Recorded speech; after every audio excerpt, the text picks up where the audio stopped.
Assalamualaikum warahmatullahi wabarakatuh. Perkenalkan, nama saya Saskia Mitrawade dengan NIM S1S12450 dari program studi Teknik Informatika Fakultas Teknik Universitas Solo OYO. Pada video kali ini kita akan membahas mengenai OOP atau Object Oriented Programming dengan bahasa pemrograman Python. Nah, jadi ada 8 topik yang akan kita bahas pada video kali ini. Yang pertama, Introduction to OOP atau pengantar OOP dan motivasi di balik penggunaan OOP. Kemudian class dan object, kemudian operator overloading, yaitu memberi perilaku baru pada operator standar. Kemudian iterator untuk kelas, jadi kita bisa membuat objek kita bisa di looping atau bisa di loop. Kemudian ada inheritance atau pewarisan, yaitu mewarisi dan memperluas fungsionalitas kelas. Kemudian ada abstract classes, jadi kelas template yang tidak bisa dibuat objeknya. Kemudian ada namespaces atau ruang nama, bagaimana Python mengelola nama-nama dalam suatu kelas. Dan yang terakhir ada shallow dan deep copying. Shallow artinya salinan dangkal dan deep copying adalah salinan dalam. Jadi kita akan mempelajari perbedaan cara menyalin objek. Nah, kita mulai dari introduction-nya terlebih dahulu. Jadi apa itu OOP dan mengapa OOP diperlukan? Jadi OOP adalah pendekatan untuk memodelkan hal-hal di dunia nyata seperti rumah, mobil, siswa, atau guru sebagai objek perangkat lunak. OOP juga mengatur hubungan antara objek-objek tersebut, misalkan hubungan antara siswa dan guru, kemudian perusahaan dan karyawan. Nah, kenapa OOP dibutuhkan? Jadi OOP bertujuan memberikan 3 kualitas utama pada program. Yang pertama adalah robustness atau ketahanan. Jadi program yang dibuat adalah dengan OOP lebih tahan terhadap kegagalan dan error. Kemudian yang kedua ada adaptability atau kemampuan beradaptasi. Jadi kode dalam skala besar dapat dengan mudah diadaptasi untuk menampung perubahan baru. Kemudian yang ketiga adalah reusability atau ketergunaan ulang. Jadi basis kode yang sama dapat digunakan kembali di berbagai aplikasi dengan little effort atau sedikit usaha. Nah, bagaimana OOP mencapai tujuan ini? Yang pertama dengan enkapsulasi. Jadi mengikat data dan metode bersama serta membatasi akses dari luar. Kemudian modularity atau modularitas, yakni memisahkan komponen perangkat lunak ke dalam unit-unit fungsional yang berbeda. Kemudian ada inheritance, mewarisi properti dan metode dari kelas induk. Kemudian ada abstraksi, yakni menyediakan antarmuka sederhana sambil menyembunyikan detail implementasi, misalnya melalui kelas abstrak. Nah, ini adalah tahapan pengembangan software. Jadi yang pertama adalah perancangan atau desain. Kita merencanakan struktur kelas dan hubungan antar kelas. Kemudian yang kedua, implementasi. Nah, kita menulis kode yang sesuai dengan desain yang telah kita buat sebelumnya. Kemudian yang ketiga adalah testing dan debugging. Jadi kita memastikan bahwa kode berfungsi dengan benar. Nah, ada beberapa pendekatan dalam testing dan debugging. Yang pertama adalah top down dengan stubbing, yakni kita menguji modul tingkat atas terlebih dahulu, sementara modul bawah diganti dengan stub atau pengganti sementara. Kemudian ada bottom up dengan unit testing. Jadi kita menguji unit-unit terkecil seperti metode atau kelas terlebih dahulu, lalu kita gabungkan. Dan yang ketiga ada debugger, yakni menggunakan breakpoints dan print statement untuk melacak error. Nah, jadi ada satu konstruk khusus di Python yang perlu kita ketahui, yaitu kode ini if name sama dengan main. Jadi kode di dalam konstruk ini hanya akan dijalankan ketika modul dieksekusi langsung sebagai program utama. Jika modul diimpor untuk digunakan di proyek lain, kode di dalamnya tidak akan dijalankan. Jadi ini sangat berguna untuk menulis kode testing dan debugging. Oke, kita akan mempraktekannya. Nah, code editor yang saya gunakan adalah Visual Studio Code. Jadi kita akan mempraktekkan kegunaan if name main itu seperti apa. Jadi if name main itu digunakan untuk mengecek apakah file yang berjalan itu adalah file itu sendiri atau file itu diimpor oleh file lain. Nah, jadi kita akan buat dulu file pertama yang bernama hello.py. Nah, di dalam hello.py ini misalkan kita buat fungsi sapa. Nah, fungsi ini akan mencetak hello world. Nah, kemudian kita gunakan logika if name sama dengan main.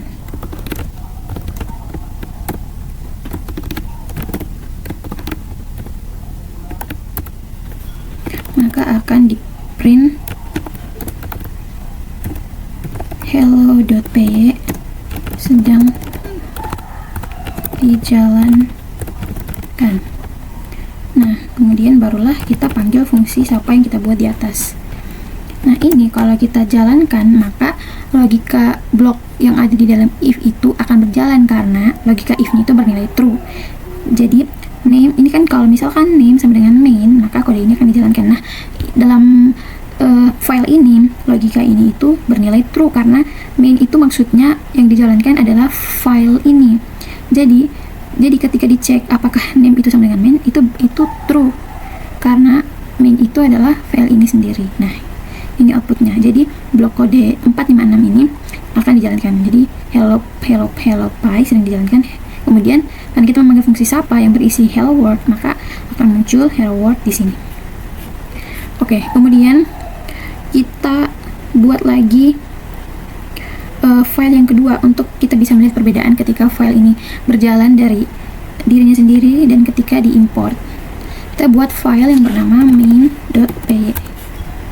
Nah, di sudah ada main2.py. Nah, di dalam file main2 ini kita akan mengimport hello. Maksudnya kita mengimport mengambil isi dari file hello.py. Oke, kemudian kita print main.py sedang dijalankan. Setelah itu kita panggil fungsi sapa yang ada pada file hello. Nah, kita jalankan.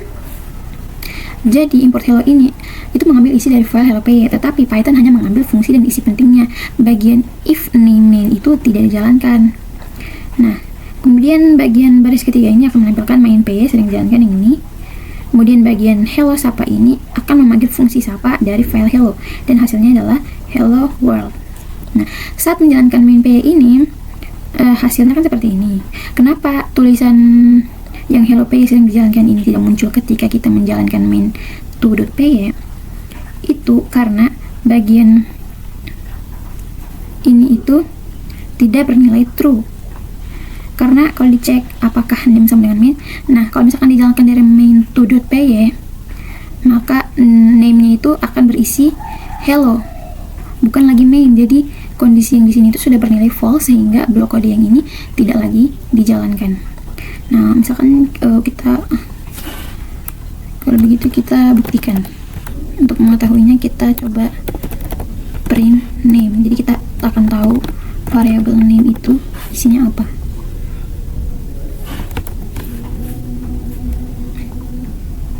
Dari sini kita jalankan.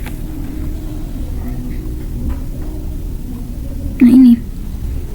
Jadi dia kan mengambil fungsi sapa kan. Jadi kan fungsi hello-nya, fungsi sapanya dijalankan kan. Fungsi sapa sendiri berisi print hello world. Jadi yang ini. Kemudian print name. Jadi name itu adalah hello karena yang dijalankan itu adalah hello. Tapi karena hello ini dijalankan dari main2py, jadi name itu bukan lagi main. Dia akan bernilai main jika dijalankan dari file itu sendiri. Maka dari itu blok kode yang ini tidak lagi dijalankan karena sudah bernilai false. Nah, sekarang kita lanjut ke definisi dari kelas. Jadi, apa itu kelas? Kelas berfungsi sebagai sarana utama untuk abstraksi dalam pemrograman berorientasi objek. Sebuah kelas terdiri dari dua komponen berikut. Yang pertama adalah metode atau fungsi anggota. Nah, ini adalah perilaku atau aksi yang bisa dilakukan oleh objek. Kemudian, komponen yang kedua adalah atribut. Ini adalah data members, fields atau variabel instance yang menyimpan keadaan objek. Jadi misalkan contohnya objeknya itu adalah mahasiswa. Atributnya itu seperti name, semester, kemudian mata kuliah yang diambil. Nah, metodenya atau fungsinya itu bisa seperti belajar, mengambil mata kuliah ini, kemudian dan lain-lain. Oke, jadi sebuah kelas yang baik harus menyediakan 3 hal. Yang pertama adalah enkapsulasi. Jadi data anggota sebaiknya bersifat non-publik, tidak bisa diakses langsung dari luar. Kemudian ada error checking atau pengecekan error. Metode dalam kelas harus memeriksa kemungkinan error. Kemudian yang ketiga adalah kode pengujian sebuah metode kelas. Jadi kelas sebaiknya dilengkapi dengan kode untuk menguji metode-metodenya. Dengan memiliki ketiga hal ini, kelas kita akan lebih aman, lebih mudah digunakan, dan lebih mudah diuji. Nah, sekarang kita akan membahas konsep paling dasar dalam OOP, yaitu kelas dan objek. Nah, kelas adalah cetak biru atau blueprint untuk membuat objek. Contoh sederhana, kalau misalkan kita ingin membuat banyak mahasiswa, maka kita cukup membuat satu kelas bernama mahasiswa. Nah, dari kelas itu kita bisa membuat objek seperti mahasiswa 1, mahasiswa 2, dan seterusnya. Kemudian, kelas itu menggabungkan data dan metode dalam satu tempat. Data biasanya disimpan dalam variabel yang disebut atribut. Nah, metode adalah fungsi yang dimiliki objek. Misalkan kelas person memiliki data nama, data umur, metode tampilkan data. Nah, kemudian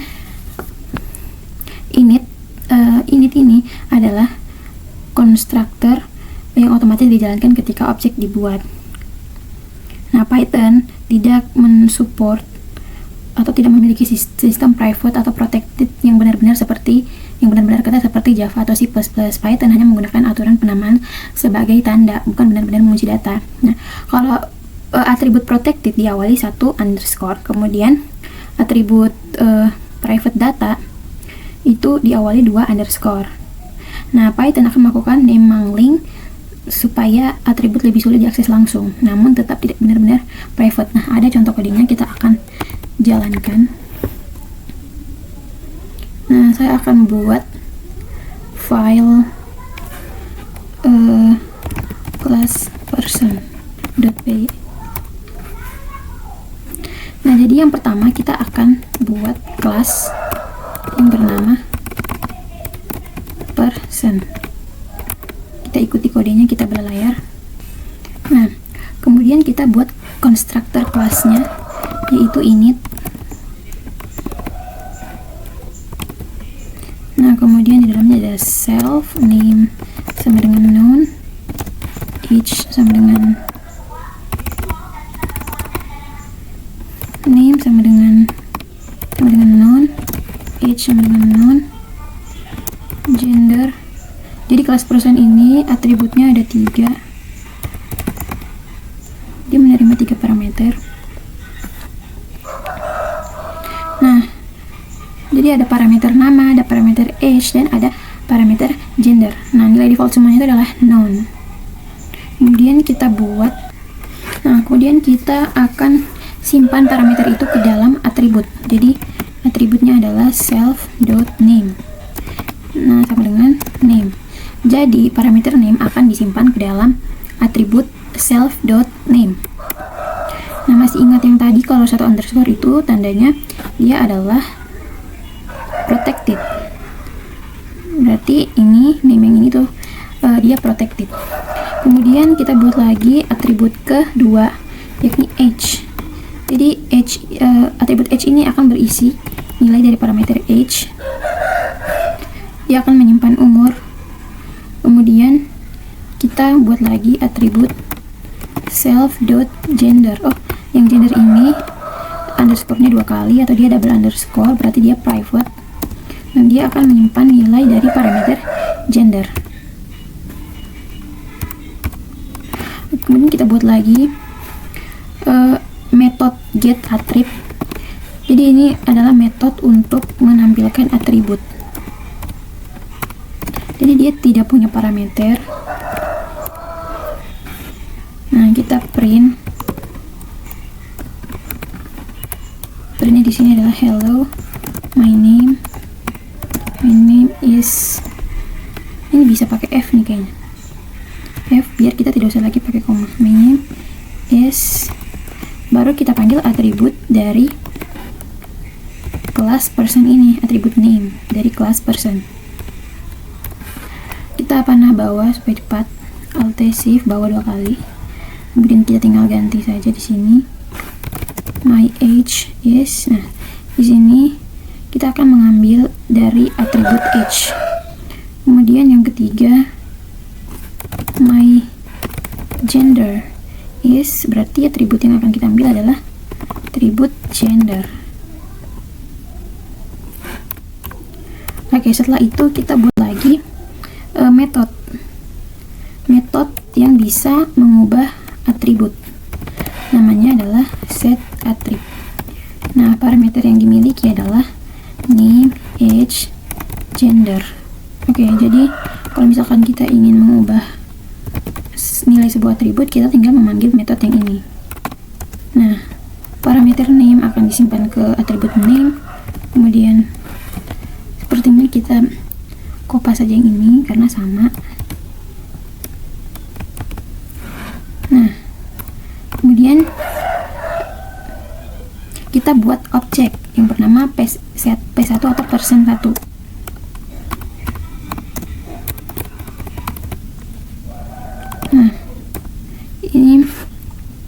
Nah, isi datanya ini antara lain namanya John. Tadi kan kelas person ini parameternya ada name, age, dan gender. Jadi untuk name kita masukkan John, kemudian untuk age-nya 36, kemudian untuk gendernya adalah male. Nah, setelah itu kita juga bisa memanggil metode get attrib. Nah, ini untuk menampilkan data yang ada. Kemudian kita bisa juga memanggil set attrib, tapi kita masukkan parameternya. Kita masukkan Harry, kemudian age-nya 25, kemudian parameter yang selanjutnya adalah gendernya adalah male. Kemudian kita get attrib lagi untuk menampilkan isi datanya. Nah, kita bisa buat objek yang kedua. Nah, objek yang kedua ini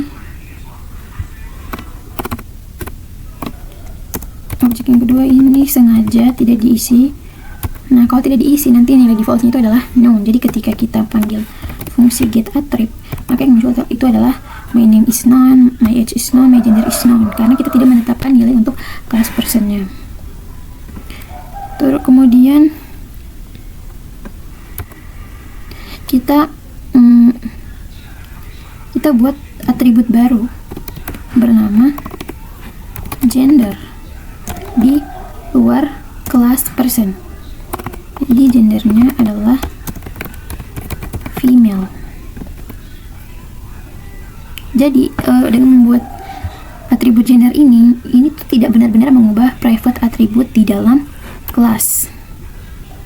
Kemudian kita buat atribut name. Name-nya adalah Sally. Kemudian kita buat lagi untuk atribut age sama dengan 23 umurnya. Nah, ini akan mengubah name secara langsung dan juga mengubah umurnya. Nah, kemudian untuk objek 2 kita panggil metode get attrib lagi untuk menampilkan isi datanya. Nah, kemudian setelah itu kita print gender of P2 is, kita pakai F lagi di sini agar tidak repot, is P2 dot underscore gender. Ini kita akan lihat perbedaannya. Jadi kita jalankan dulu.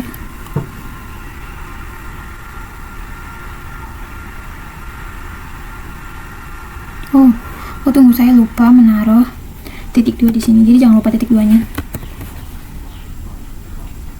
Nah, ini adalah outputnya. Oke, saya akan jelaskan. Dari output yang hello my name is John ini, itu dari sini. Dari P1 get attrib. Get attrib kan isinya ini, yang print hello my name is, my age is, my gender is. Jadi dia akan menampilkan data sesuai yang dimasukkan pada kelas person ini, yaitu John 36 dan male. Kemudian untuk Harry juga seperti itu. My name is Harry, my age 25, my gender is male, sama seperti yang dia masukkan saat set atribut. Nah, kemudian untuk yang P2 get attrib ini, kenapa nilainya known, my name is known, my age is known, my gender is known?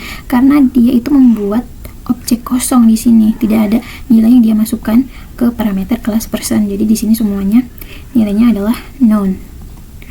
Kemudian ini kan dia menetapkan nilai ke atribut yang protected, otomatis tidak akan terbaca karena dia protected. Tapi di sini yang private ini masih terbaca. Jadi kalau di P2 get attrib itu Sally-nya masih terbaca, age-nya masih terbaca, tapi gendernya itu known karena memang tidak terbaca di sini. Nah, tapi ketika kita panggil lewat di luar kelas, kita panggil seperti ini, itu dia muncul gender of P2 is female. Nah, dia ini menampilkan atribut baru. Jadi atribut nilai pada atribut yang kita setting di sini itu tidak akan mengubah self.gender di dalam kelas karena itu protected. Oke, kita lanjut. Operator overloading. Nah, operator overloading adalah mendefinisikan kembali perilaku dari operator standar dan function agar bisa bekerja pada objek buatan sendiri. Nah, contohnya itu operator plus. Biasanya kan dipakai untuk penjumlahan angka, tetapi Python juga bisa memakai plus untuk menggabungkan string, menggabungkan list, dan objek custom. Nah, operator plus ini memiliki perilaku berbeda tergantung tipe datanya. Contohnya, 2 tambah 3 itu adalah penjumlahan angka, maka akan outputnya adalah 5. Kemudian untuk string, misalkan Tom plus Harry, ini tuh akan menggabungkan string yang akan menghasilkan Tom, Harry tanpa spasi, karena memang di sini tidak ada spasi yang ditambahkan. Kemudian bisa juga menjadi penggabungan list. Ini contohnya 2,3 tambah 4,5, hasilnya 2, 3, 4, 5. Nah, kemudian bagaimana dengan misalkan A sama dengan student 1, kemudian B sama dengan student 2, lalu kalau misalkan A tambah B itu nantinya akan bagaimana? Nah, jadi kalau objek custom ingin memakai operator plus, kita harus mendefinisikan sendiri perilakunya.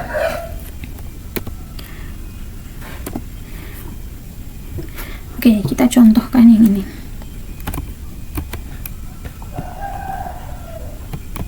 Oke. Yang ini kita komen dulu. Lalu kita buat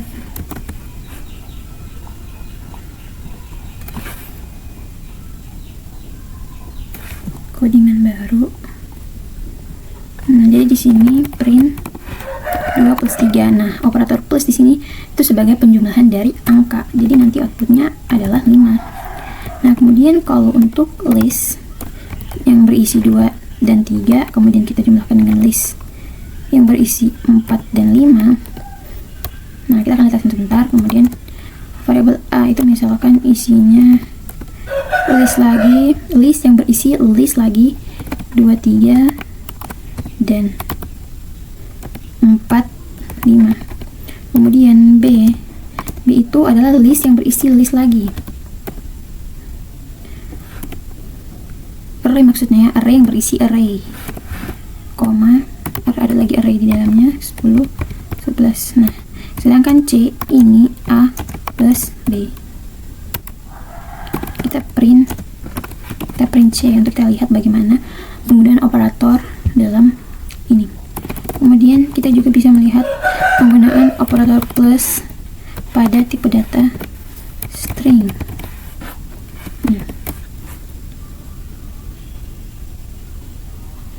Nah, kalau di sini operator plus akan berperan sebagai menjumlahkan angka jadi hasilnya 5. Nah, di sini dia berperan menggabungkan array-nya. Jadi array-nya yang sebelumnya 2 dimensi seperti ini jadi 4 nilai di dalam 2, 3, 4, 5. Kemudian di sini A-nya adalah array yang berisi array, B-nya adalah array yang berisi array. Jadi ketika digabungkan dia akan menjadi array yang di dalamnya ada kumpulan array-array. Jadi ada array yang dari A, ada array yang dari B, dan dia terkumpul dalam sebuah array. Kemudian operator plus, operator tambah pada tipe data string itu dia menggabungkan string menjadi Tom, Harry.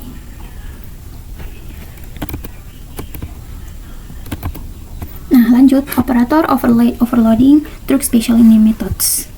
Nah, perilaku operator dan fungsi bawaan Python bisa diubah menggunakan specially named methods. Contohnya, operator tambah ini di overloaded dengan mengimplementasikan metode yang bernama add ini. Artinya jika objek ingin menggunakan operator plus, maka kelas harus memiliki metode yang bernama add ini. Kemudian non operator overload. Jadi bukan hanya operator, fungsi bawaan juga bisa di overload. Nah, contohnya str foo ini. Jadi jika objek ingin bisa diprint dengan bagus menggunakan ini,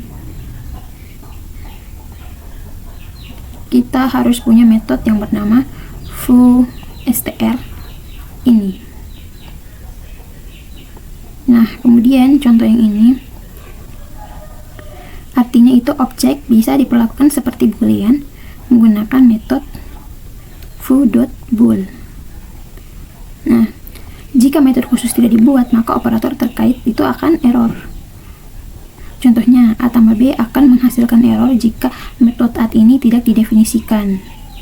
Nah, ini adalah slide yang menunjukkan hubungan antara operator dengan spesial metodenya. Nah, kalau untuk penjumlahan, metodenya seperti ini. Untuk pengurangan, metodenya itu sub. Untuk kali, mul. Untuk bagi, true, div. Kemudian untuk modulus atau persen-persen ini pakai mod. Kemudian untuk ini L-shift, R-shift, dan lain-lain bisa dilihat di sini. Ada post, ada negatif, ada infer, ada absolute.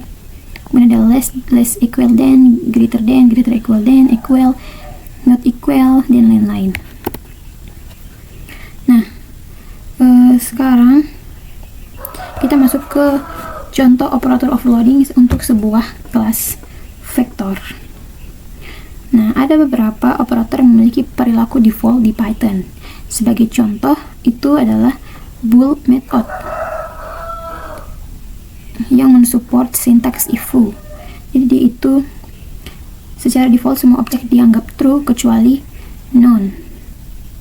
Nah, jika kelas memiliki len, maka bool akan true jika panjangnya tidak null. Nah, kita praktekkan kode ini. Kita komentar lagi yang ini, lalu kita buat di bawahnya. Jadi kita akan buat kelas bernama vektor. Nah, kelas ini itu terdiri dari satu parameter, yaitu D. Nah, D ini akan disimpan dalam atribut chords. Jadi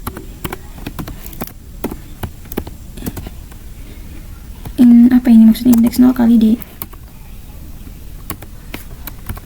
Kemudian ada metode yang bernama len. Dia tidak punya parameter, dia hanya mengembalikan panjang dari atribut self, dari atribut chords. Kemudian ada metode getItem. Nah, getItem ini punya parameter yang bernama J. Nah, dia itu mengembalikan mungkin ini maksudnya indeks ke J-nya kali ya. Indeks ke koordinat ke J-nya dari vektor yang dimaksud.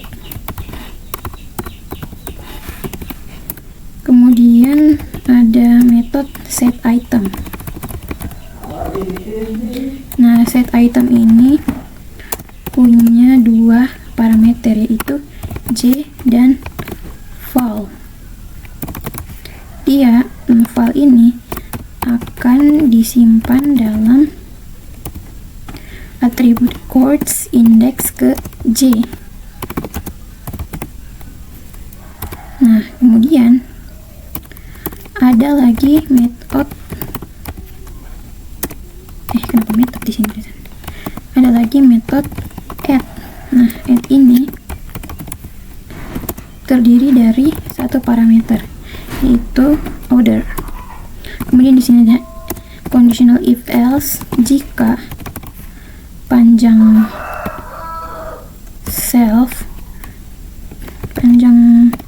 objeknya kali ya, panjang kelasnya kali ya, tidak sama dengan panjang order, maka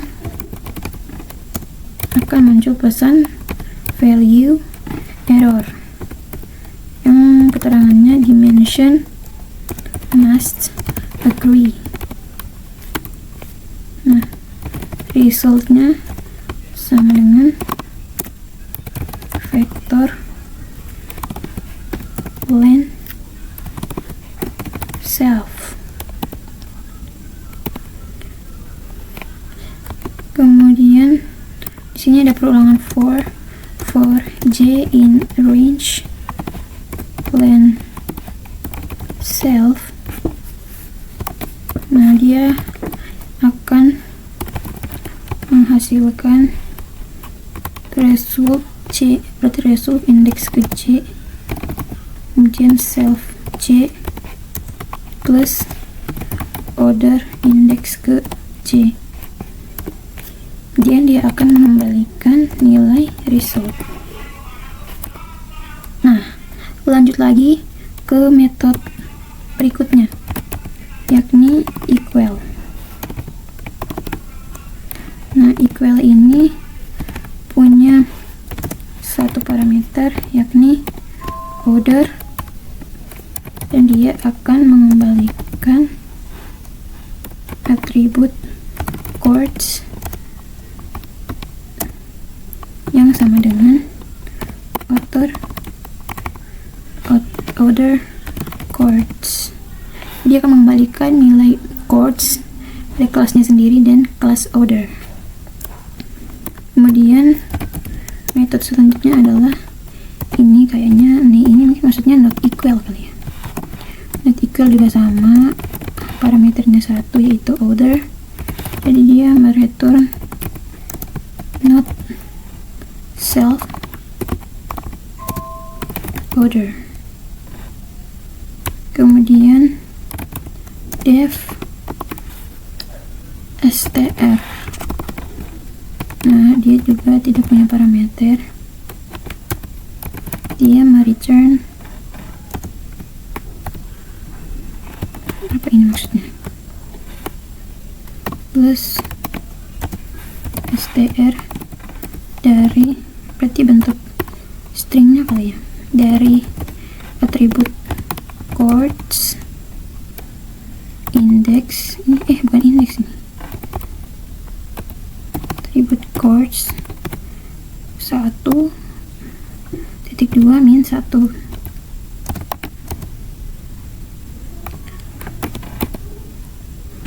Oke. Nah, ini mungkin bagian penggunaannya kali ya. Ini kan tadi yang bagian atas, bagian buat fungsinya. Mungkin sekarang lebih ke penggunaannya. Jadi variabel a itu merupakan, jadi dia menetapkan menetapkan atribut ini mungkin objek kali ya. Objek a itu dia itu vektornya 5. Kemudian objek b dia itu menetapkan atribut vektornya 5 juga.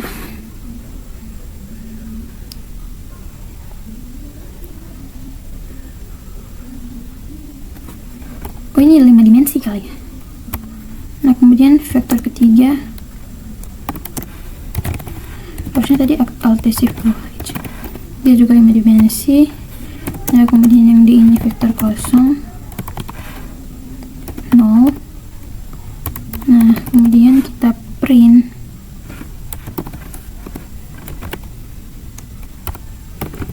a dimension, kita print dimensi dari objek a yang kita panggil adalah len a. Jadi kita hitung dimensinya atau panjangnya. Setelah itu untuk yang b lagi, ini len b. Kemudian kita ubah indeks kedua dari objek a ini menjadi 3. Kita ubah indeks kedua dari objek B menjadi 3, menjadi 2 maksudnya, sorry. Lalu C itu sama dengan A tambah B. Kemudian kita print si C nya ini, C sama dengan C titik 2C. Ini yang A plus B ini kita panggil add, kan tadi kita sudah add kan di sini. Kita sudah buat metode add di situ. Kemudian kita masukkan dulu variabel totalnya 0. Lalu kita buat iterasi vektornya. For entry in C, total total itu sama dengan total tambah entry. Kemudian kita buat conditional atau percabangan di sini. Kalau bool print, karena panjang, kalau bool itu bernilai true, maka akan muncul pesan the vector has non-zero length. Tapi D ini bernilai 0, maka nanti dia itu bakalan false. Jadi kita buat di sini else-nya, maka akan tampil pesan the vector has zero length. Karena emang vektor D tadi kan emang vektor kosong, jadi nggak ada panjangnya. Kita run. Nah, A dimension 5 sesuai yang kita masukkan tadi, dia kan 5. Kemudian B dimension 5 juga. Nah, C ini kan dia 5 dimensi. Jadi itu kan 0, 0, 0 kan, tapi tadi indeks keduanya A kita ganti jadi 3, indeks kedua kan 0, 1, 2, berarti yang di sini terganti jadi 3. Kemudian yang B itu kan 0, 0, 0, 0, cuman indeks ketiganya kita ganti jadi 2. Jadi di itu 0, 1, 2, 3, berarti di sini yang indeks ketiga ini kita ganti jadi 2, sehingga begitu dijumlahkan maka dia akan menimbulkan vektornya 0 tambah 0, 0, 0 tambah 0, 0, 0 tambah 3 tambah 0, 3 nya dari A, 0 dari B, itu hasilnya 3. Kemudian 0 yang dari A dan 2 yang dari B dijumlahkan hasilnya 2, dan 0, 0 itu hasilnya 0. Kemudian untuk yang ini, kenapa the vector has zero length? Karena emang vektor D itu tadi dia itu vektor kosong, jadi dia nilainya 0.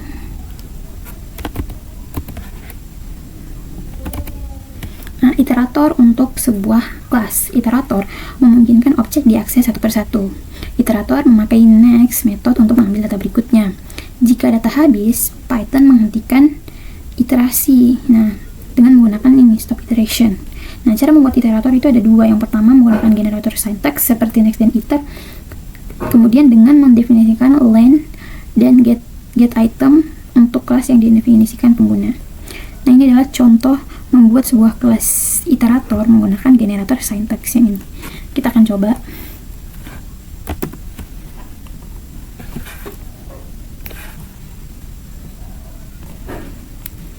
Kita komentar lagi yang ini. Lalu kita buat. Jadi di sini ada sebuah kelas bernama sequence iterator. Kelasnya ini memiliki satu parameter, yakni sequence. Nah, kemudian atributnya ada dua. Yang pertama sec, itu nilainya berasal dari parameter sequence. Kemudian atribut k yang nilainya min 1. Kemudian metode yang berikutnya adalah next. Nah, next ini tidak punya parameter.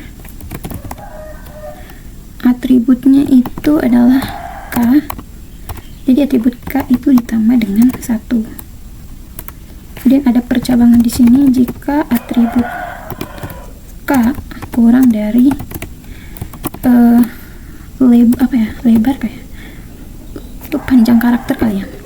Panjang karakter dari atribut sec, maka dia akan mengembalikan nilai atribut sec indeks ke atribut k-nya. Itu kalau misalkan atribut k-nya itu lebih kecil dari panjang atribut sec-nya. Nah, kemudian else-nya berarti kalau tidak, maka akan dimunculkan fungsi stop iteration. Jadi iterasinya akan dihentikan karena tidak ada elemen di dalamnya. Kemudian metode ketiga adalah iter. Sama seperti next, dia juga tidak punya parameter. Jadi dia akan mengembalikan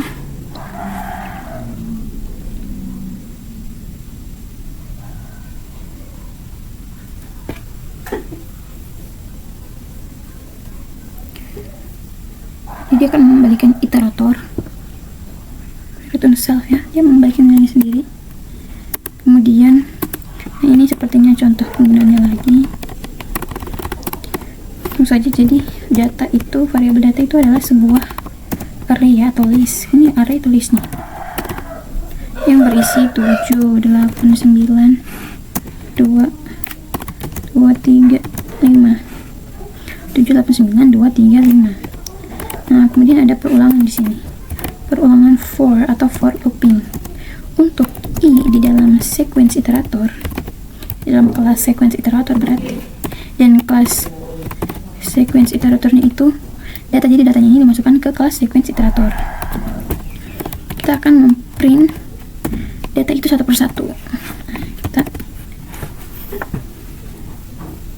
Nah, jadi dia akan terprint kan 7892 235.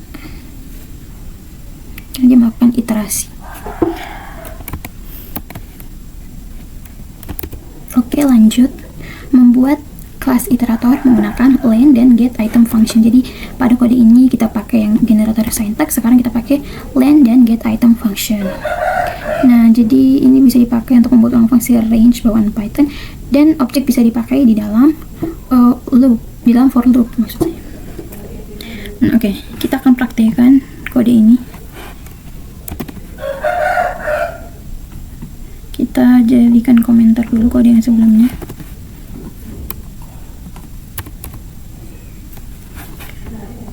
Oke.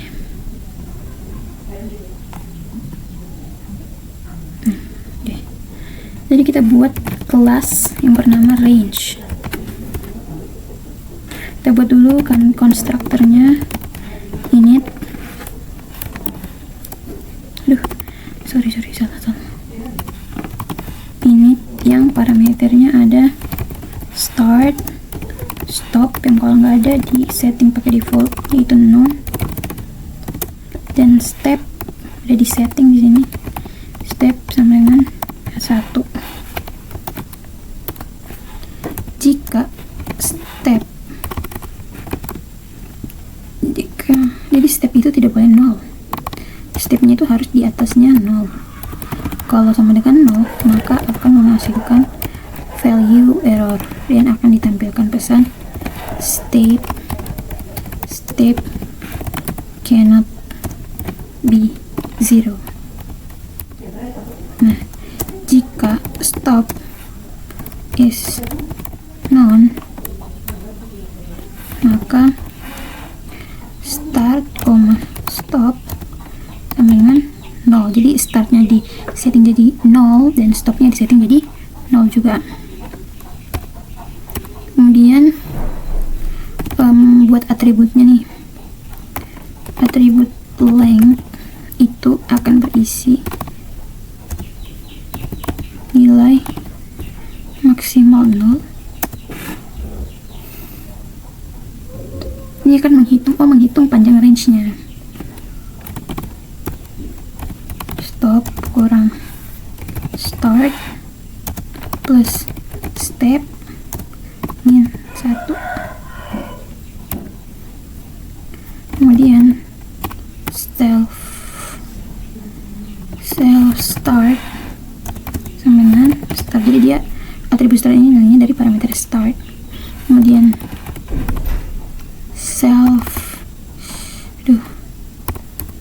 kemudian atribut step itu nilainya diambil dari parameter step. Nah,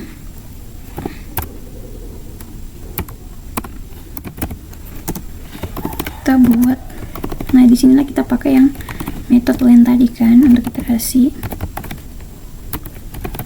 Jadi dia akan mengembalikan nilai atribut length. Kemudian ini lagi get item self k. Jika k lebih kecil daripada 0, maka k itu akan ditambahkan dengan ini. Kemudian jika not 0,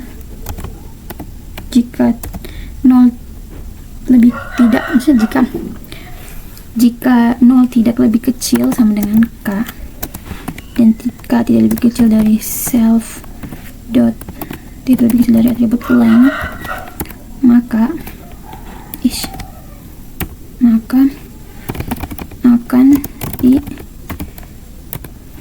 dimunculkan pesan index error atau index out of range. Kemudian kita akan mengembalikan nilai atribut start dan akan ditambahkan dengan K, kemudian dikali dengan atribut step.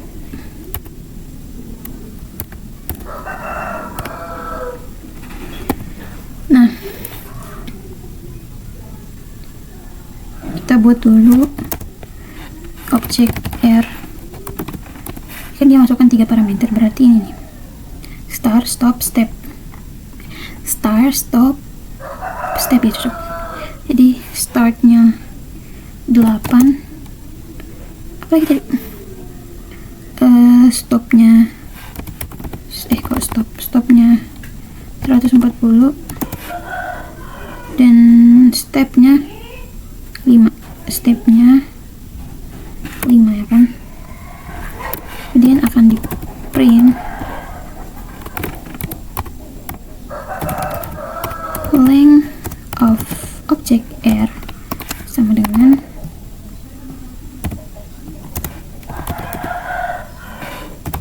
barulah kita panggil fungsi length-nya untuk menghitung length dari si objek R ini kan. Kemudian kita print lagi 16. Jadi maksudnya elemen ke-16 dari R ini adalah berarti karena ditanyakan elemen ke-16 nya, otomatis indeksnya kan indeks ke-15 karena indeks itu kan dimulai dari 0. Nah, kita buat perulangan for i in object R, berarti setiap elemen di dalam R ini akan di print i n, kemudian akan dipisahkan dengan spasi biar ke samping gitu loh. Kemudian akan di print lagi baris baru. Setelah itu for i in range, jadi untuk range 0 sampai 27 ini maksudnya apa sih? Print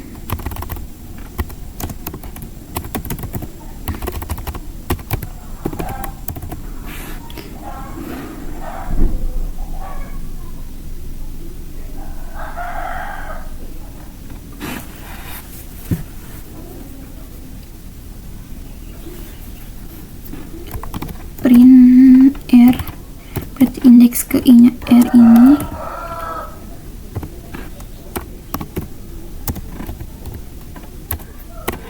print lagi biar pindah ke baris baru, lalu berulang lagi untuk i dalam range 8 140. Ini seperti yang disebutkan saat pembuatan objek. Kita akan print ini itu, jadi ini i-nya itu dari 8 sampai 140, kemudian dia itu naik itu sebanyak 5 menjadi 8, kemudian 13 tambah 5 lagi 18 tambah 5 lagi 23 gitu sampai 140. Nah, kita jalankan.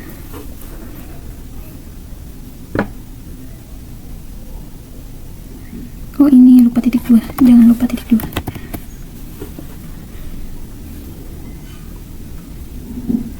Nah, ini nih, saya perbesar dulu kali ya.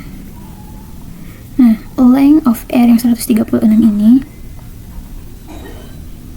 itu dari sini kan kita lihat panjangnya objek R ini dari 8 sampai 140 itu berapa, kemudian elemen ke-16 dari R itu berapa. Ternyata 83. Coba aja kita hitung. 1, 2, 3, 4, 5, 6, 7, 8, 9, 10, 11, 12, 13, 14, 15, 16, 83. Kemudian yang ini kan baris pertama nih, ini itu muncul karena ini. Jadi setiap elemen di dalam objek R itu akan di print. Kemudian dari 0 akan di print nih.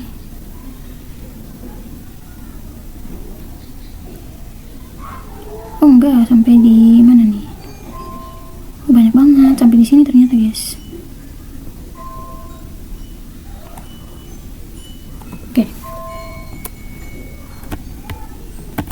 Oke, lanjut ke inheritance atau pewarisan. Jadi program besar itu biasanya kan disusun secara bertingkat.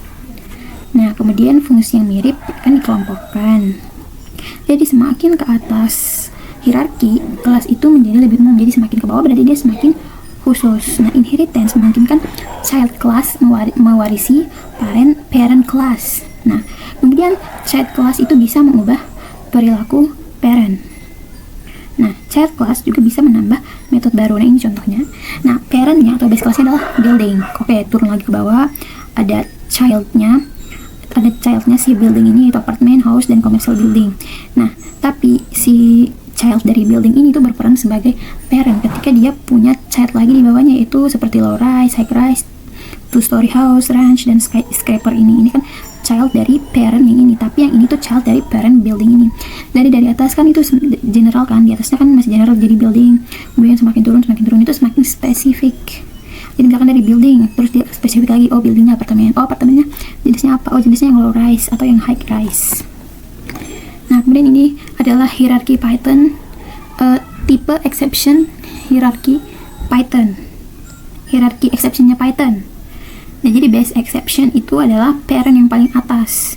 Kemudian turunannya adalah system exit, exception, dan keyboard interrupt. Jadi exception itu ada di sini.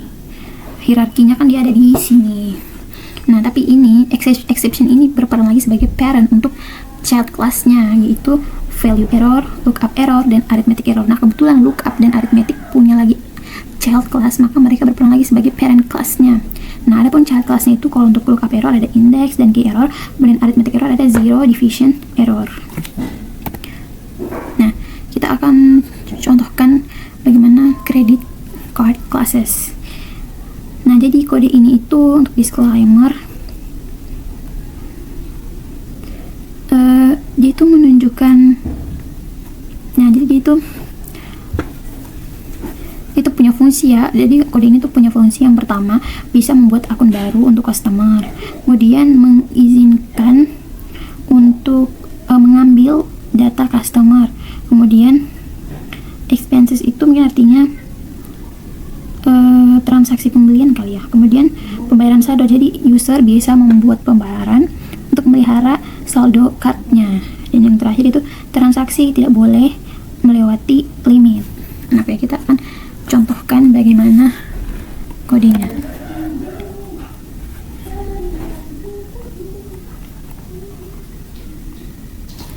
Mungkin ini udah kebanyakan kali ya, buat file baru aja. Misalkan file barunya credit card.py. Nah, oke, kita ikut dulu yang credit card example-nya. Nah, oke. Oke, kita buat kelas yang bernama credit card. Oke nih, kelas credit card. Kemudian kita buat konstruktornya yang jadi kelas credit card ini punya 4 atribut. Yang pertama customer, kemudian bank, kemudian account, dan limit. Nah, kita buat lagi atributnya. Jadi customer itu diambil dari nilai parameter customer, kemudian atribut yang kedua yaitu bank diambil dari parameter bank, kemudian atribut yang ketiga yakni account diambil dari parameter account atau ACNT ini. Selanjutnya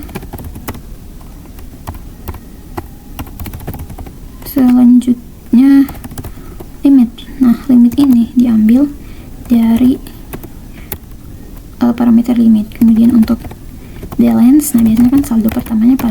kasih 0 kan ya. Jadi di sini kita tulis 0 dulu. Nah, kemudian ada metode get customer. Nah, metode ini itu akan mengembalikan nilai dari atribut customer. Kemudian ada metode get bank. Nah, itu akan mengembalikan nilai dari atribut bank. Kemudian get account, metode ini akan mengembalikan nilai dari atribut account ya, sorry. Kemudian metode get limit. Nah, get limit ini akan mengembalikan nilai dari parameter limit juga. Kemudian 1, 2, 3, 4, 5. Oke. Metode kelima adalah get balance. Get balance ini sama seperti yang sebelum-sebelumnya, dia juga akan mengembalikan nilai dari atribut balance. Oh, ini lupa di tab. Jangan lupa di tab dan dipakai n.2. Kemudian ini depth charge atau kembalian ya kayaknya. Nah, dia punya satu parameter nih, yaitu price. Nah, jadi cara kerja dari method charge ini itu pakai logika if else dulu. Jika price tambah saldo, jika harga ditambah balance-nya lebih besar dari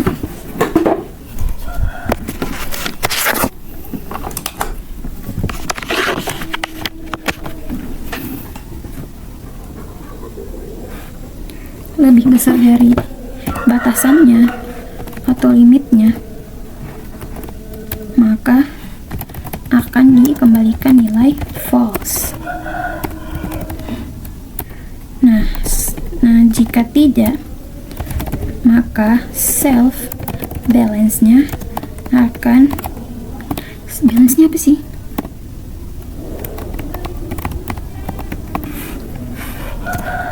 Ditambah harga.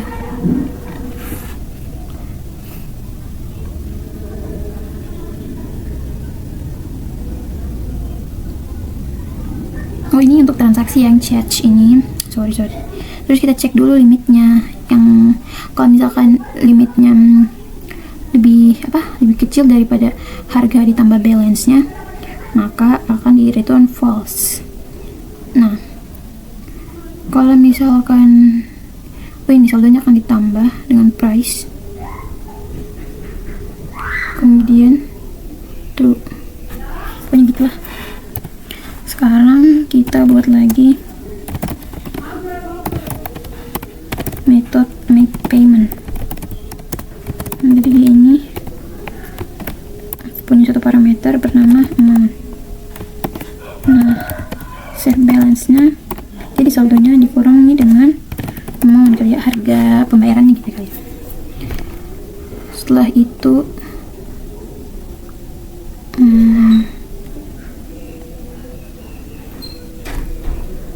ini kita tes modulnya.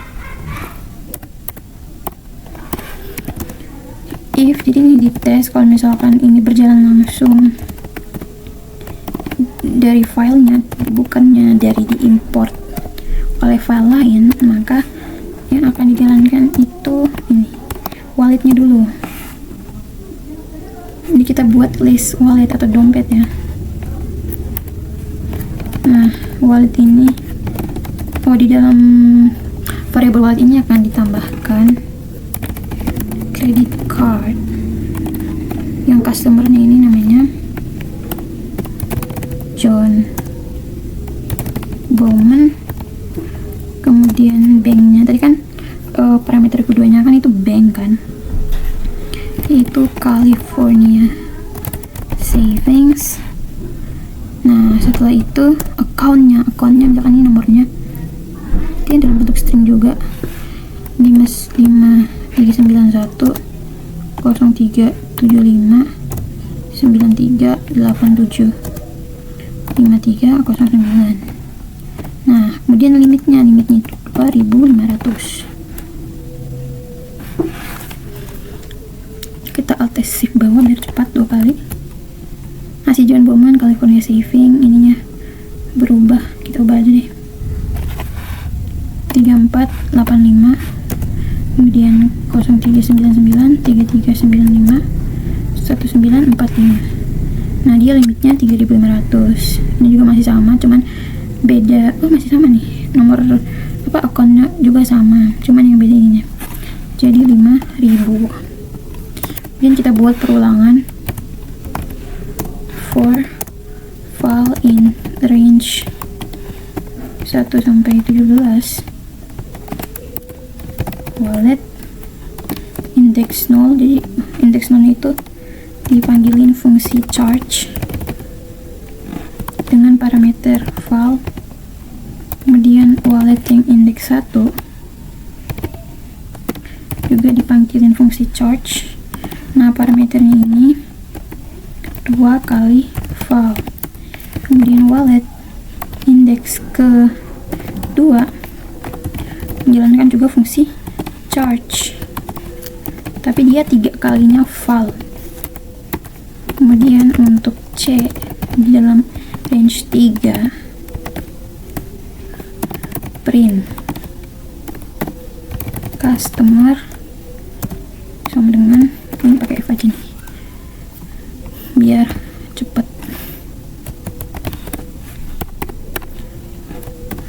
sama dengan wallet index ke C. Jadi kan C nya maksudnya range nya 3, berarti dia akan ngulang 1 2 3, berarti kalau untuk kali ini C nya 1 nih misalkan. Terus dia panggil fungsi get customer, method maksudnya, sorry. Ini kita 1 2 3 4. Oke, kita alt shift 4 kali, 1 2 3 4. Oke, ini yang kedua adalah bank. Jadi di sini metodenya get bank, kemudian ini account,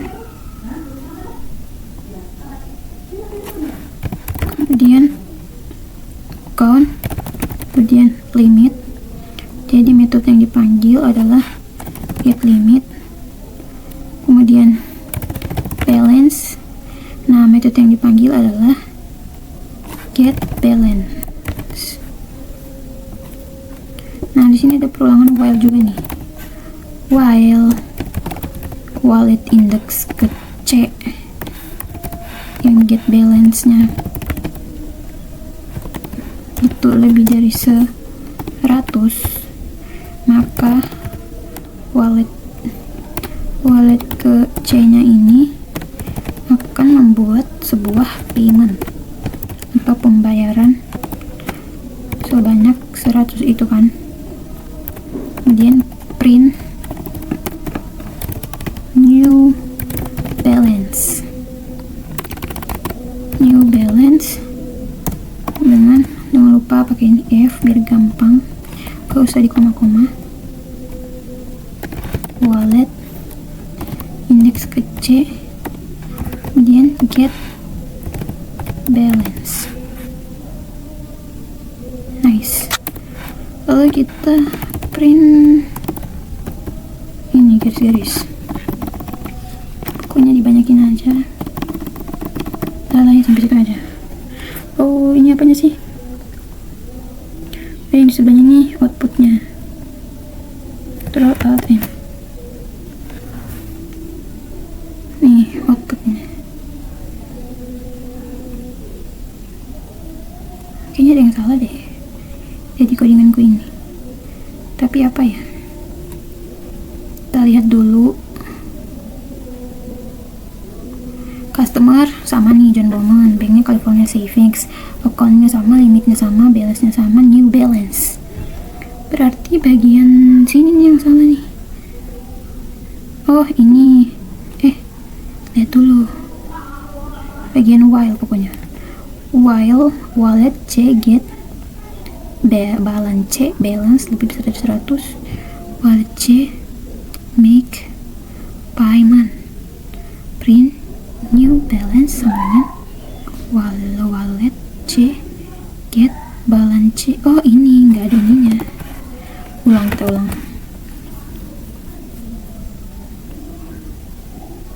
Nah mantap nih. Oke, new balance 36 kan, karena dia tadi buat pembayaran. Kalau misalkan lebih dari 100 kan, balance-nya kan 136. Kalau lebih dari 100 dia buat new payment, dia buatnya 100. Jadi sisa balance-nya itu 36. Nah, kemudian kalau ini, sisa balance-nya kan 72 karena dia juga lebih dari 100, kemudian dia buat payment 100, jadi sisa 72. Nah, ini nih, kenapa ada berkali-kali? Karena kan balance-nya kan 408. Ini dia make payment yang 100 nih, jadi sisa 308. Nah 308 ini masih lebih lagi dari 100, dia buat lagi payment jadi sisa 208. Nah 208 masih lebih lagi dari 100, dia buat payment lagi jadi sisa 108. Nah 108 ini masih lebih dari 100 lagi, jadi dia buat payment dan menyisakan balance yang terbaru itu 8.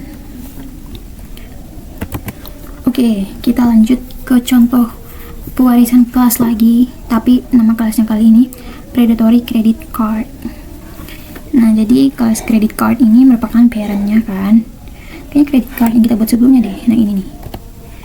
Yang berisi, kan dia punya customer, bank, account, limit, balance kan. Ini sama nih. Terus behavior-nya atau metodenya ada get customer, get bank, get account, make payment, get balance, get limit, charge, ya kan. Nah, dia punya turunan yang bernama predatory credit card. Nah, atributnya itu hanya satu, yakni APR doang nih.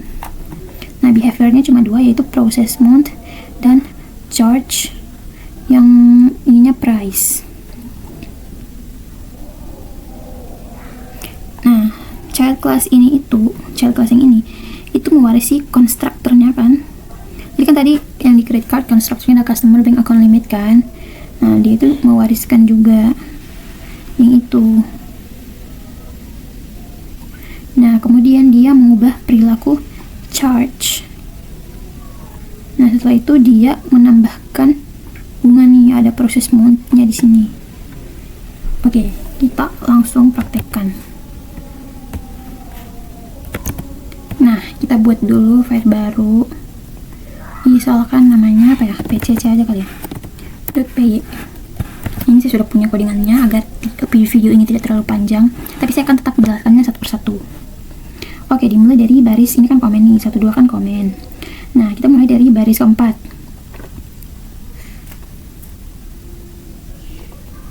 Nah, jadi ini adalah chat class dari credit card. Nah, kemudian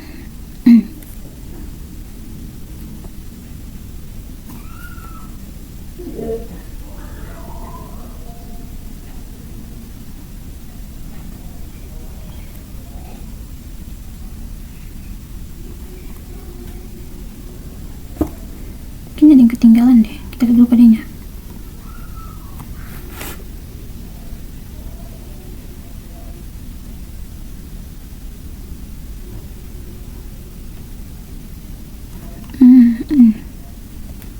Ini kan buat konstruktor kan. Nah, super ini untuk memanggil konstruktor parent-nya. Nah, jadi dia menyimpan bunga, ini APR, kemudian dia buat metode yang bernama charge. Dia override method charge, kemudian dia memanggil metode parent. Setelah itu, jika transaksinya gagal, maka tambahkan denda sebanyak 5 kan. Kemudian metode baru child class-nya. Nah, dia ini menghitung bunga bulanan. Dia menambahkan bunga ke balance-nya. Setelah itu, ini bagian PCC-nya dia buat, ada John Doe, First Bank, terus limitnya dan APR-nya, bunganya ya. Problemnya apa nih? Is not defined. Emang cara define-nya gimana?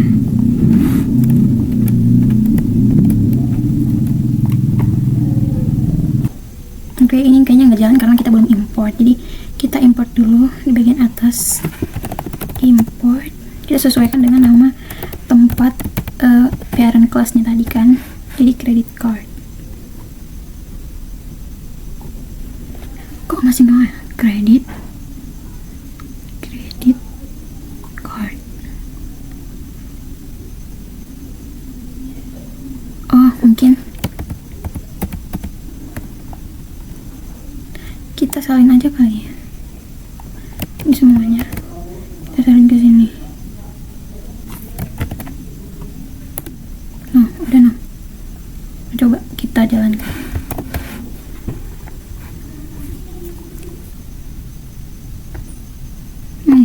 Available balance 5, kemudian available balance after processing ini ya, karena transaksi melebihi 2000 karena transaksi 2000 melebihi 1000, maka dikenakan dendanya 5.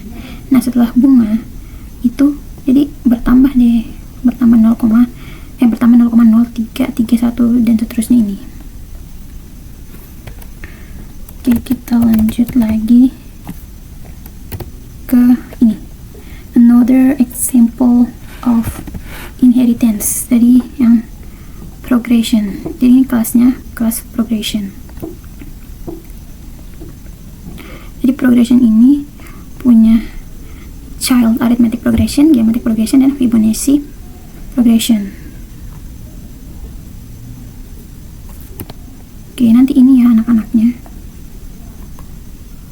Jadi setiap anak kelas ini akan memodifikasi constructor base kelasnya. Dia juga memodifikasi metode advance dari kelas parent ini, yaitu progression.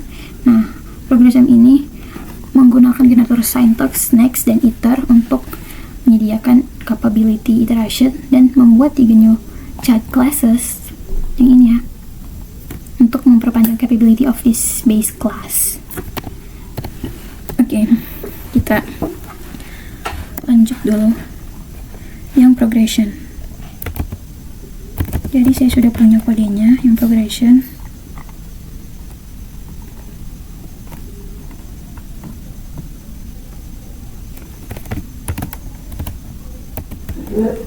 Ya, buat file baru di sini namanya prog.py.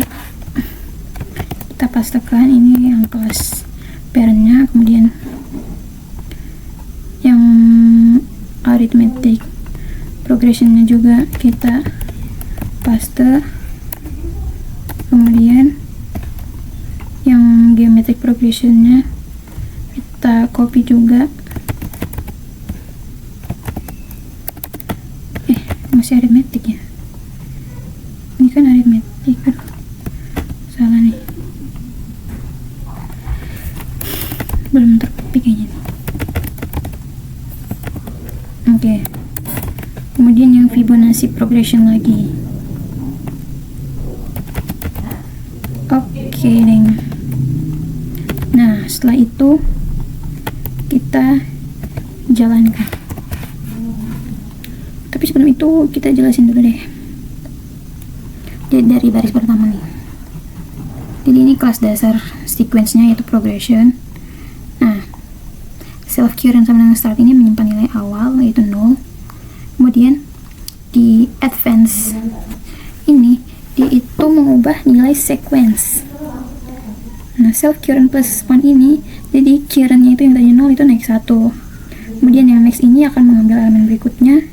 Nah, if self current is known, maka akan menghentikan iterasi. Nah, tapi kalau misalkan tidak, itu akan menyimpan nilai answer ke self current. Kemudian dia akan memanggil yang advance, metode advance untuk mempersiapkan waktu berikutnya. Dia akan mengembalikan nilai answer yang diambil dari atribut current ini. Nah, kemudian ada iter, ini mengembalikan iterator. Kemudian ada print progression, mencetak n angka. Jadi outputnya ini nih kayaknya nih. Kita lihat dulu. Nah, ini print progression dia masukkan 10, jadi dicetak. Nih 1 2 3 4 5 6 7 8 9 10 nih dari 0 tapi jadi mulai. Kemudian kita masuk ke child apanya nih? Child kelasnya yang pertama yaitu arithmetic progression. Nah, yang increment ini dia menyimpan nilai kenaikannya yaitu 2 nih, incrementnya 2. Kemudian nah sehingga outputnya itu seperti ini nih, ini 10 juga tapi incrementnya naik 2 kan, jadi 0, 2, 4, 6 gitu, kelipatan 2. Ini kan tadi yang tercopy, yang terpaste 2 kali nih, jadi outputnya sama nih. Kita lanjut ke geometric progression. Nah ini juga child class dari progression yang di atas. Nah ini menyimpan basis dia, base 2, kemudian mengurangkan current-nya, mengalihkan, kenapa mengurangkan, current dikali dengan base-nya, kan kalau geometri gitu kan logikanya. 0, 1 kali 2 kan 2 kali 2 4 kali 2 8 kali 2 kan base nya 2 kan, 8 kali 2 16 kali 2 32 kali 2 64 dan seterusnya. Oke, Fibonacci lagi.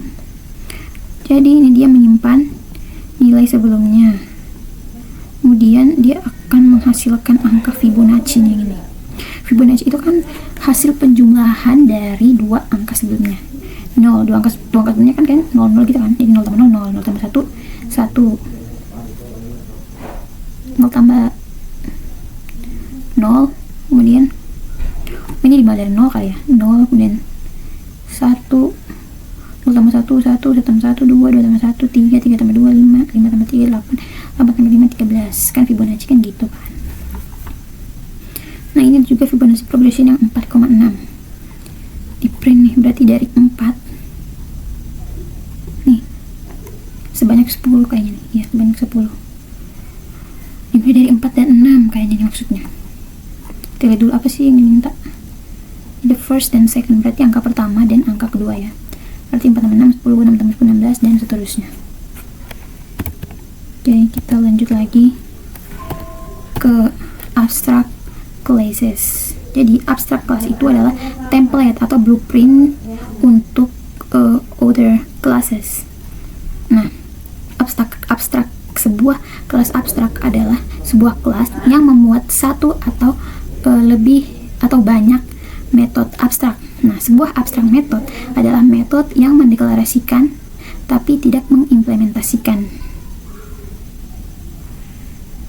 Nah, jadi artinya metode dibuat nih di deklarasi, tapi belum ada isinya. Kemudian abstract classes itu tidak bisa diinisiasi. Itu membutuhkan subclasses atau child classes untuk menyediakan implementasi. Artinya abstract class tidak bisa dibuat objek langsung. Jadi child class harus mengisi metode tersebut ini. Kemudian abstract class itu diminta untuk menyediakan abstraction atau sebuah interface simplified ketika menyembunyikan underlying implementation. Jadi intinya digunakan untuk menyederhanakan interface. Dan yang terakhir, Python itu menyediakan abstract classes dengan mendeklarasikan abstract base class atau ABC yang dapat diwariskan dengan child classes lainnya. Nah, ini ada contoh. Nah, ini contoh pertama. Ini saya punya kodenya.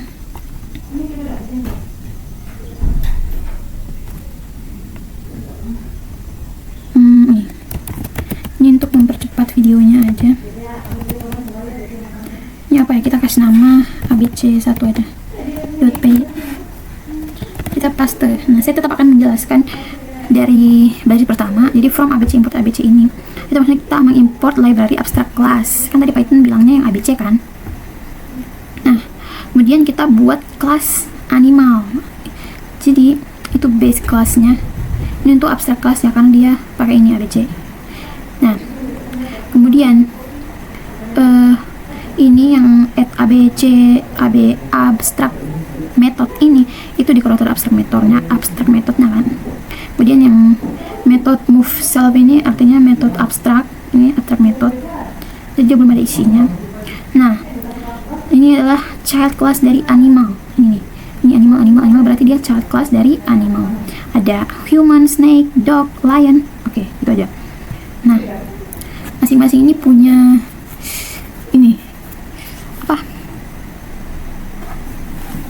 jadi semuanya itu wajib mengimplementasikan move karena ini ada di parent classnya. kita jalanin aja dulu deh, biar kita tahu.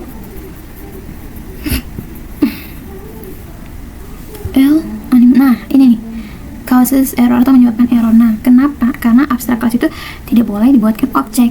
Jadi ini animal. Kalau ini kan human, snake, dog, itu kan child class dari animal kan. Jadi dia masih bisa dipakai. Sedangkan kalau animal ini adalah abstract class karena dia pakai ABC di sini. Jadi dia itu nggak boleh dibuatin objek. Jadi dia itu akan error nanti di sini. Tapi yang lainnya masih tetap berjalan sesuai dengan metode move-nya masing-masing. Contohnya human nih. Human kan tadi defnya I can walk and run. Kemudian snake I can crawl. Dog I can bark. Lion I can roar. Gitu. Oke, kita lanjut. Oh ini contoh kedua. Kodenya ini nih. Oke. Mungkin di sini aja kali ya, cuman yang ini dijadikan komentar aja. Terus kita paste di bawahnya. Ini bisa nggak sih? Kenapa masih ada warnanya? Oh udah nggak ada.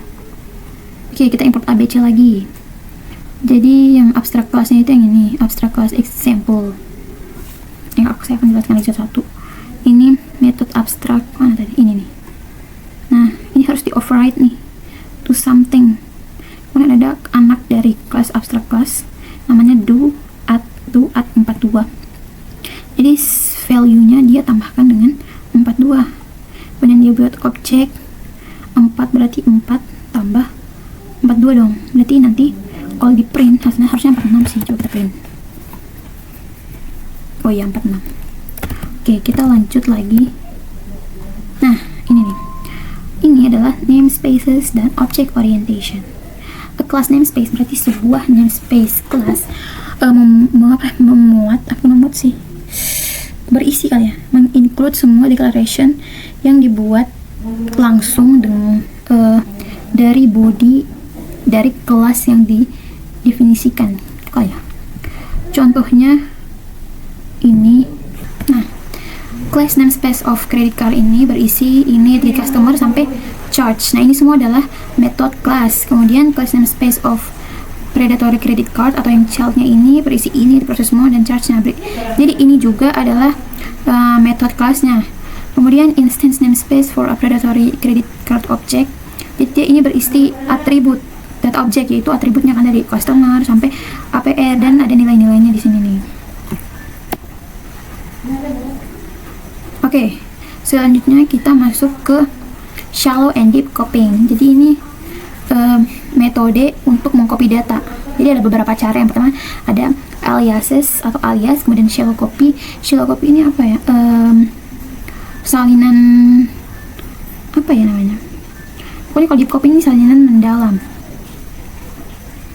Oke, kita mulai dari aliases. Nah, aliases itu yang ini. Aliases itu ininya contohnya ini warm tones dan palette itu masuk ke dalam list. Kemudian listnya ini berisi color, tapi kalau untuk warm tones dia nilainya ini dan palette nilainya ini. Jadi two aliases untuk list color yang sama. Nah, ini ada pernyataan nih. Jika palette diubah, warm tone ikut berubah karena mereka itu share atau berbagi lokasi memori yang sama. Jadi kalau misalkan palette-nya berubah, misalkan palette 169, misalkan apa ya, misalkan contohnya pokoknya gitulah. Kemudian selain itu ada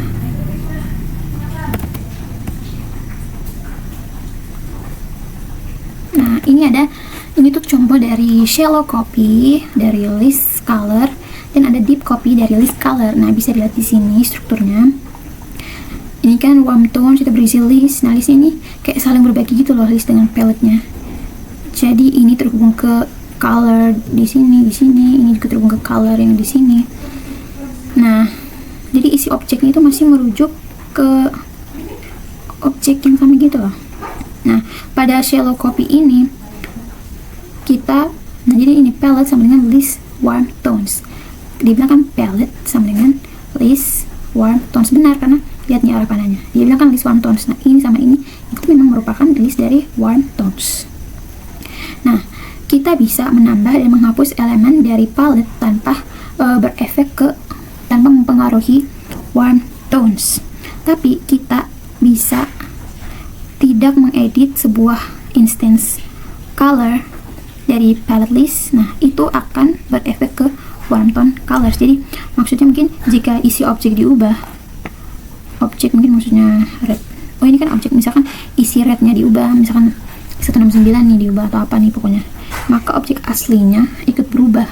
Nah, although they are distinguished, berarti masih ada objek yang dipakai bersama. For example, palette 0 ini dan warm tones 0 itu mempunyai same color instance. Kemudian deep copy. Nah, deep copy ini semua objek artinya diselain penuh, lihat nih, sama persis kan. Warm tones listnya sama persis dengan palette.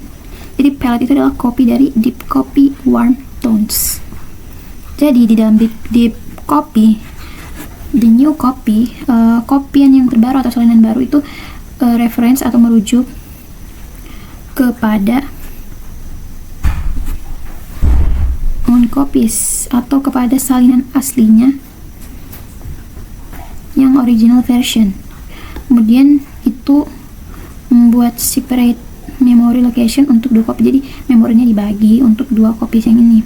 Nah, kedua copy ini bisa dimodifikasi secara independen tanpa mempengaruhi satu sama lain. Jadi kalau misalkan kita modifikasi di sini, tidak akan berubah di sini. Oke, sekarang kita masuk ke maksudnya kita masuk ke kesimpulan.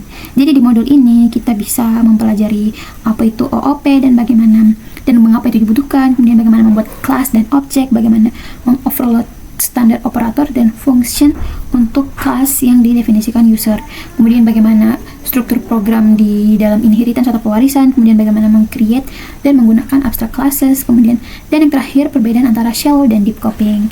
Mungkin sekian dari saya. Mohon maaf apabila penjelasan saya masih kurang dipahami. Terima kasih. Wassalamualaikum warahmatullahi wabarakatuh.